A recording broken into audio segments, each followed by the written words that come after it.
নমস্কাৰ। আজি আমি কামাখ্যা মন্দিৰ আহিছোঁ। জগন্নাথ মন্দিৰ দৰ্শন কৰি অহাৰ পিছতে যিহেতু এটা পৰম্পৰা আছে, কামাখ্যা মন্দিৰ দৰ্শন কৰিব লাগে বা মাধৱ মন্দিৰ বা উমানন্দ মন্দিৰ দৰ্শন কৰিব লাগে বা যিকোনো এটা শিৱ মন্দিৰ দৰ্শন কৰিব লাগে। সেই নিয়ম অনুসৰিয়ে জগন্নাথ মন্দিৰ দৰ্শনৰ পিছত আজি আমি প্ৰথমবাৰৰ কাৰণে কামাখ্যা মন্দিৰলৈ আহিছোঁ। আৰু আজি এই কামাখ্যা মন্দিৰৰ গোটেই পৰিৱেশবিলাক চাওক, লোকে লোকাৰণ্য হৈ পৰিছে। শাওণ মাহৰ আজি 11 তাৰিখ, অসমীয়া শাওণ মাহৰ 11 তাৰিখ আৰু শাওণ মাহৰ দ্বিতীয়টো সোমবাৰ।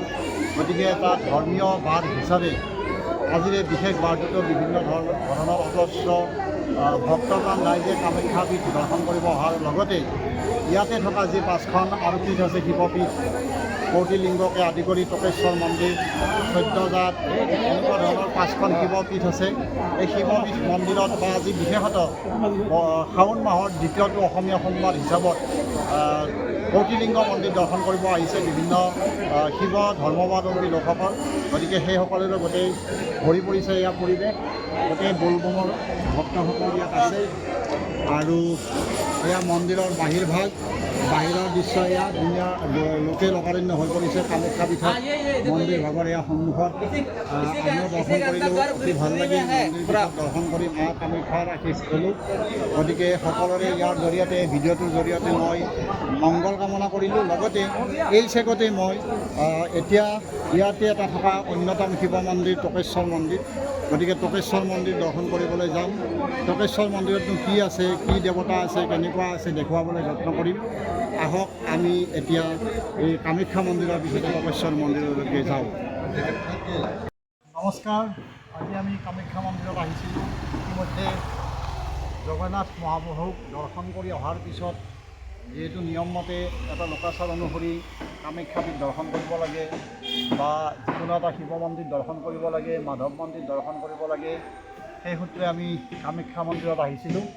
আজি কামাখ্যা মন্দিৰ দৰ্শনৰ পিছত এয়া আমি আহি এটা শিৱ মন্দিৰ গৈছোঁ। কামাখ্যা মন্দিৰতে এনেকুৱা 5খন শিৱপীঠ আছে।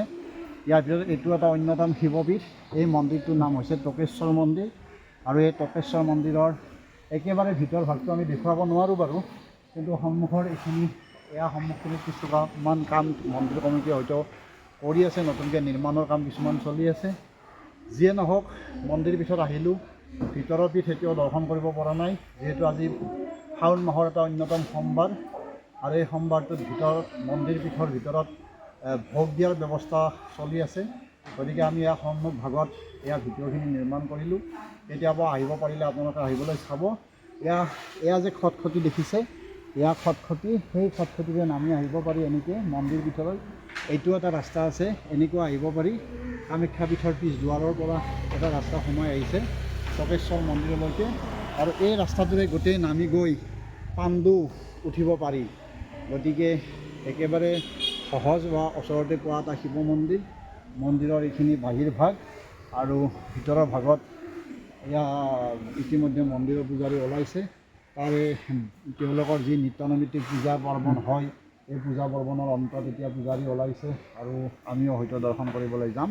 গতিকে এটা নিয়ম থাকে, মন্দিৰৰ কোনোদিন ভিতৰৰ গৰ্ভগৃহ দেখুৱাব নাপায়, কাৰণ গোটাই কথাবিলাক যেতিয়া গোপন হয়, তেতিয়া গোপনভাৱে থাকিব লাগে।